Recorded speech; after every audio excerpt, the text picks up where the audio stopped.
Pues bien, en la parte final de nuestro espacio de hoy vamos a hacer un breve comentario en torno a la pregunta que planteamos en nuestra sección interactiva. Seleccione la respuesta correcta. La pregunta era, ¿establece la Biblia un modelo ideal y universal de familia? Dimos tres opciones. La opción A, que sí y por qué. La opción B, que no y por qué. La opción C, tal vez y por qué. De entrada, nuestra respuesta es que no. La opción B, que no. La Biblia no establece un modelo universal ideal de familia. Y vamos a dar varios detalles, vamos a dar varios argumentos, pero lo primero es entender que la Biblia está enraizada en unos contextos socioculturales, antropológicos específicos, con una visión y con una visión específica. Por lo tanto, no se puede perder de vista esos contextos históricos en que surge la Biblia y dentro de las cuales surgen sus mensajes y dentro de de las cuales fueron escritas los libros de la Biblia, ¿ok?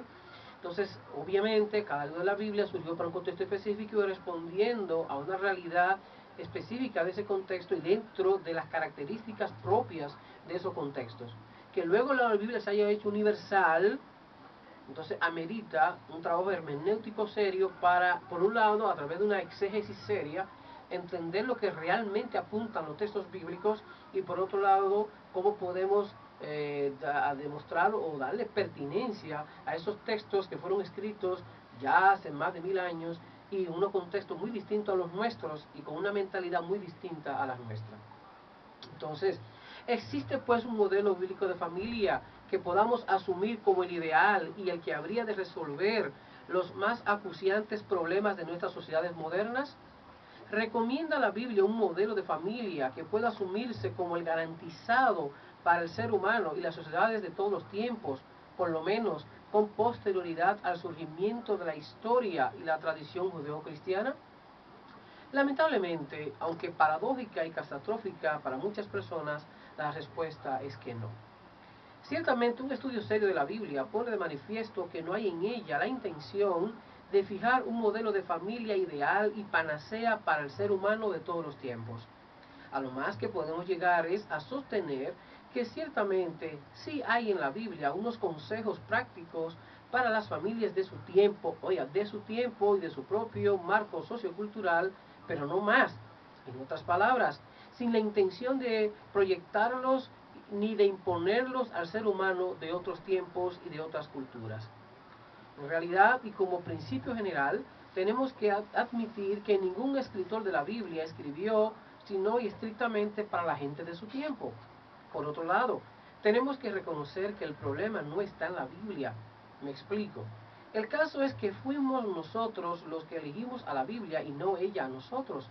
Somos nosotros quienes hemos decidido apropiarnos y hacer nuestro su mensaje, sin poder estar seguros de que los escritores de la Biblia pensaran que le estaban escribiendo al ser humano de 20 siglos después.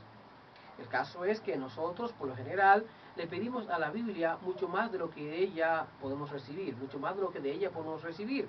Le pedimos a la Biblia, por lo general, mucho más de lo que ella nos pueda dar, así de sencillo.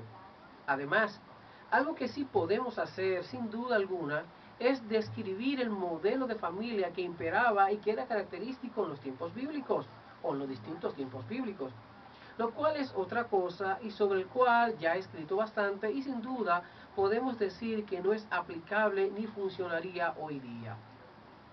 Otro factor de vital importancia es que en realidad los modelos de familia son construcciones socioculturales y entendidas como funcionales o disfuncionales en unos marcos socioculturales propios y específicos. Y este hecho hemos de admitirlo también respecto de los contextos en que surgió la Biblia. En este sentido, podemos leer, por ejemplo, el relato del nacimiento del profeta Samuel en el contexto de un hogar polígamo, sin que haya habido en torno a dicho relato censura o amonestación alguna a dicho modelo de familia, pero sí vemos a Dios mostrando y obrando en favor de Ana en dicho contexto polígamo. Si muchos cristianos no están al tanto de ese hecho y presumen y relatan y predican del nacimiento de Samuel y de cómo Dios obró en favor de Ana, y no han entendido que vemos un relato en el que Dios está obrando en favor de Ana, pero en un contexto de una poligamia legítima y que era válida. Es decir, no hay en el texto bíblico un cuestionamiento de la poligamia, al contrario, Dios interviene en este caso de poligamia, donde la mujer que estaba siendo vejada estaba, digamos, en una situación de perjudicial. Dios interviene y sin cuestionar la poligamia, obra en favor y sale Samuel. Es decir, Samuel es el resultado de una acción de Dios en un relato bíblico en favor de una mujer que en un contexto de una poligamia estaba siendo perjudicial y perjudicada. Por otro lado, no olvidemos que al fin y al cabo es la comunidad de fe y lectora la que asume como normativo o descriptivo un determinado hecho en la Biblia, y esto así al margen de cómo se presente en realidad ese hecho en la Biblia. Repito, es importante entender entonces que al margen de los matices que tenga un relato bíblico, es luego la comunidad hermeneuta, la comunidad intérprete, la que decide si lo asume como normativo o si lo asume como descriptivo. Y eso no hay forma de usted obligar a una determinada comunidad de fe que interprete como descriptivo lo que ellos entienden que es normativo.